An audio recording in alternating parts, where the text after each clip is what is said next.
And welcome to another episode of Gameday Sports. Ladies and gentlemen, I hope you are getting ready for Thanksgiving. I hope your tummies are somewhat empty so you can enjoy and indulge in this Thanksgiving holiday tomorrow. I am your host, Louis Longoria, as always. You can find me at Gameday Garage on Twitter. Like, comment, subscribe to our YouTube channel. We are talking the college football playoff rankings. The latest installment of the rankings were released yesterday. A little bit of changes going on at the top. I want to go ahead and talk the top 10, the top 25, some winners and losers, and also my bowl projections as of this weekend with some huge games, absolute huge games on the horizon this coming Saturday. Of course, no change at the top. Georgia, number one, as always, to the surprise of absolutely nobody. They're on a collision course with Alabama. We all know that. The SEC title game, and with a loss, a somewhat competitive loss by Georgia, would still net them in the championship game. The Bulldogs, you all are doing just fine. Ohio State jumping to number 2 as I predicted. They just thrashed Michigan State. They ran them out of the building. 49-0 at halftime. This game was over by the end of the first quarter. They were on cruise control the second half. 56-7 winners over Michigan State. We'll get to Michigan State in just a little bit. But Ohio State just looking phenomenal these last few weeks. This offense really clicking. They stuck it to Purdue, hung 59 on the Boilermakers, 56 on Michigan State. They've got Michigan at the Big House. They're going to the Big House to take on the Michigan Wolverines. The winner takes the Big Ten East and will be a favorite in the Big Ten championship game over most likely Wisconsin, although Iowa still has an outside shot at the Big Ten West. Ohio State in fantastic shape heading into the final stretch of the regular season. Because they jumped to number 2, they bumped Alabama down to number 3. The Crimson Tide been playing well, but struggled against Arkansas. Needed a late stop to stop the Razorbacks. Ohio State was able to jump them. The defense is still there. Bryce Young is still all-world Heisman Trophy level candidate. Ohio State's just been playing better right now, but that SEC championship game with Georgia is going to decide Alabama's fate. A 2-loss Alabama team now, I believe, is not going to get into the college football playoff. You've still got Cincinnati undefeated. We don't know how the Big 12 is going to shape up. And you've got Notre Dame just slowly but surely just creeping up right outside the top 4, ready to make a move, ready for someone to fall. So the Crimson Tide at number 3. And finally, we have our first Power 5 team in the top 4 rankings. That is the Cincinnati Bearcats. They made quick work of SMU, an SMU Mustang team that, although they were kind of racking up wins over inferior competition, still a very respectable 8-win team. Cincinnati took them to the woodshed, man. 48-14, it wasn't even that close. The Bearcats looking for that big win, and although that's not going to be the end-all be-all win that will define their season, that's the Notre Dame win, of course, but that resume builder will come in the AAC championship game against, right now, number 24 Houston. So the Bearcats...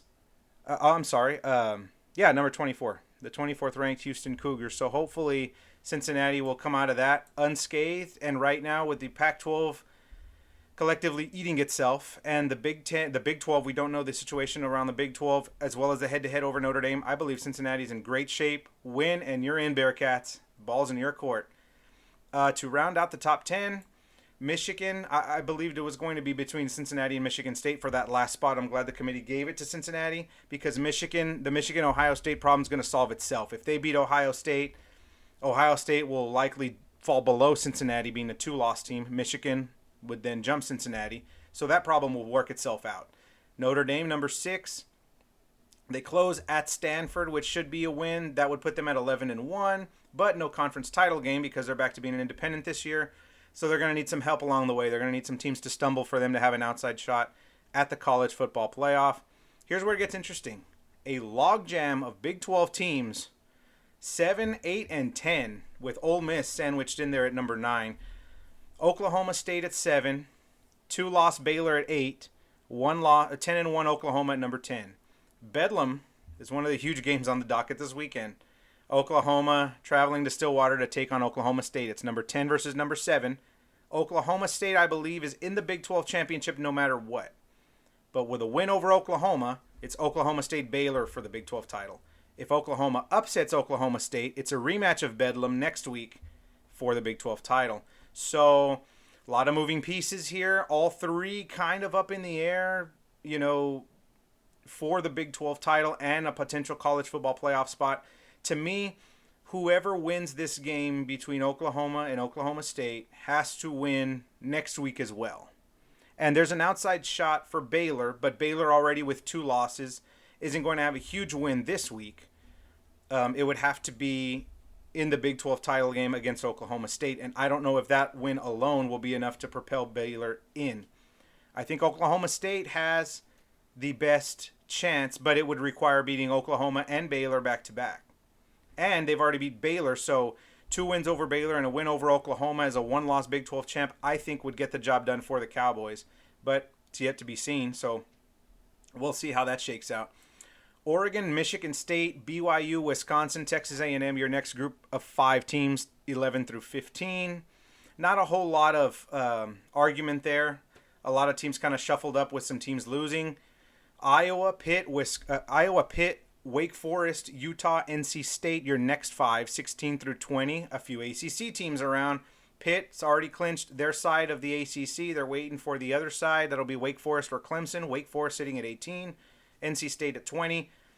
Utah, number 19, after the thrashing they gave Oregon, they're back in the rankings, and they're in the running for the Pac-12 title. They could end up rematching Oregon when it's all said and done for the Pac-12 title, and while a college football playoff berth is out of the cards for the Pac-12 entirely, Utah very much in the running for the Rose Bowl. Your last 5, San Diego State, UTSA, the Roadrunners, meet baby, still 11-0, getting a little bit of love. I would have had them a little bit higher personally. Number 22, Clemson, Houston, Arkansas. Arkansas, the lone 4-loss team in these rankings, sitting at 25. The close game they gave Alabama probably a factor, although it's a loss. The committee will value it a quality loss there. Not really a whole lot of argument. Looking all the way down. A&M's had, of course, the win over Alabama and some losses over ranked teams. A little surprised Wisconsin and Iowa ranked as high as they have been. The Big Ten, they were struggling for a while there, but looking like at least decent challengers in the Big Ten West. Maybe they'll give a game to the Ohio State-Michigan winner. I wouldn't count on it, but you never know. Utah, the huge win over Oregon. No surprise they're at 19.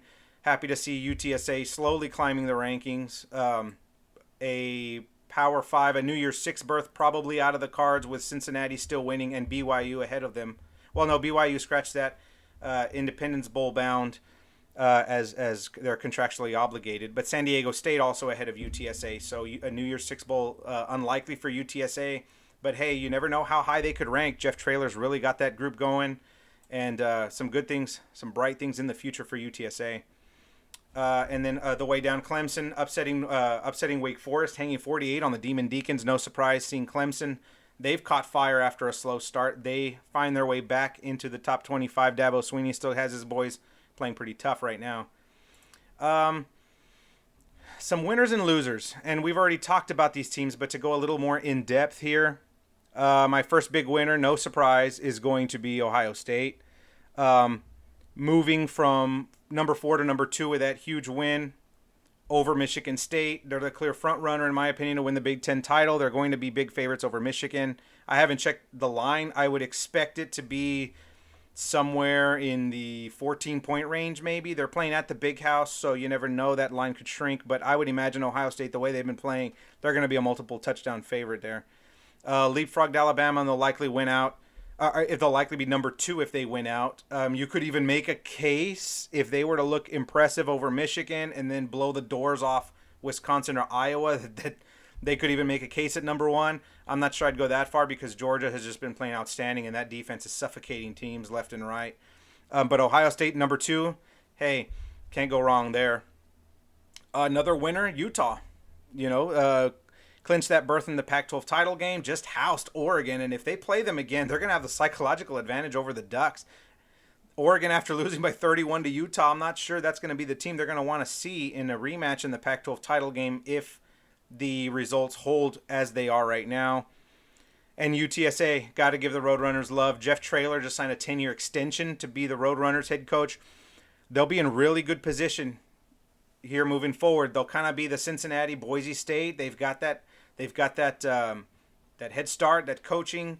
They could be in good position for next year and in the New Year's Six Bowl next year. If they keep winning, they're gonna start off in the rankings, possibly, very likely. So they'll be in good position to be moving up next year. Losers: Oregon dropping 8 spots after getting blown out by Utah. Michigan State run off the field by Ohio State. They dropped from 7 to 12. Wake Forest, after a promising start and maybe even running the table as an undefeated ACC champ, that defense is just getting exposed, man. 42 points they've given up 3 straight games, including 48 here to Clemson, who Clemson hadn't really been setting the world on fire with their offense. Gave up 56 to Army. So Wake Forest defense in shambles right now as they free falled from 10 to 18 in the rankings. My projections for the New Year's Six: I've got Georgia winning out. Sorry, Alabama. Georgia's just playing too good right now. Bama, as well as they've been playing, and Bryce Young's been balling out still, I just see far fewer deficiencies in Georgia's armor, and I think the Bulldogs get it done. They run the table. They're number 1. I have them facing the 4th-ranked Cincinnati Bearcats. They hold steady at 4. They take care of business in the American Conference, and in the championship game against Houston, they get in as the first Power 5 to make the playoffs. Number 2, Ohio State in the Cotton Bowl. I have them taking on the Oklahoma State Cowboys. I think Oklahoma State gets it done against Oklahoma. This is their best shot at winning Bedlam. This has been a one-sided rivalry with Oklahoma, and if any year it's going to happen, it's got to be this year. Oklahoma State's just got the defense, the coaching. Oklahoma's just far too inconsistent. I think the Cowboys get it done, and then I think they take down Baylor again in the Big 12 title game. The 2 Baylor wins, the Oklahoma win, and the Big 12 title, I think leapfrog them all the way up to 3, and the Cowboys-Buckeyes would be a heck of an offense versus defense showdown in the Cotton Bowl. My Sugar Bowl, I've got Alabama, with them, of course, losing to Georgia. Would still net them the number 2 team in the SEC. That would net them an automatic Sugar Bowl berth. I'd have them facing Baylor, who, scratch that. Baylor would have 3 losses. I would have Oklahoma in there, actually. Oklahoma would have 2 losses. I think the committee would take Oklahoma over Baylor, actually. Yeah, with a 3rd loss, the committee would stick Alabama, Oklahoma. I mean, that was my projection last week. And, just with all the storylines, you're going to have the quarterback play, the coaches, Bryce Young, Caleb Williams, Lincoln Riley, Nick Saban, the drama with Spencer Rattler. That's just going to be a ratings boom for that game. So I definitely can see Alabama, Oklahoma in the Sugar Bowl. Rose, Michigan, by virtue of losing to Ohio State, will be the number 2 team in the Big 10, excuse me. They will take on the Oregon Ducks in the Rose Bowl. I think Oregon rights the ship. Utah was by far the better team that night. I think Oregon would right the wrongs in that Pac-12 title game, and I think they take care of business in a rematch. I've got Michigan, Oregon, Rose Bowl. Fiesta Bowl, a couple of huge names headlining that Fiesta Bowl. Notre Dame, Michigan State. That was my projection last week. That projection holds true this week. And one slight change in the Peach Bowl. I do have Ole Miss still there. Matt Corral and that high-flying Rebel offense still there. Would be taking on a new representative from the ACC. That is Kenny Pickett and the Pitt Panthers. Wake Forest falling off a cliff right now, and it looks like Pitt's there to pick up the pieces. They're going to win their half of the ACC, and I would imagine they'd be the favorites in the ACC championship game. So I've got Ole Miss, Pitt in the Peach Bowl. So it's looking like a pretty good slate of New Year's Six games if these results and my projections hold up. My name is Louis Longoria again. Once again for Garage Gameday Sports. Like, comment, subscribe to our YouTube channel. You can follow me at Gameday Garage on Twitter. Have a happy Thanksgiving, folks. It should be an awesome weekend of college football, kicked off tomorrow by the Egg Bowl. So when you're eating your 2nd and 3rd, maybe even 4th plates of turkey, watch the Egg Bowl. It'll be a nice appetizer for what's to come this Saturday in the college football world.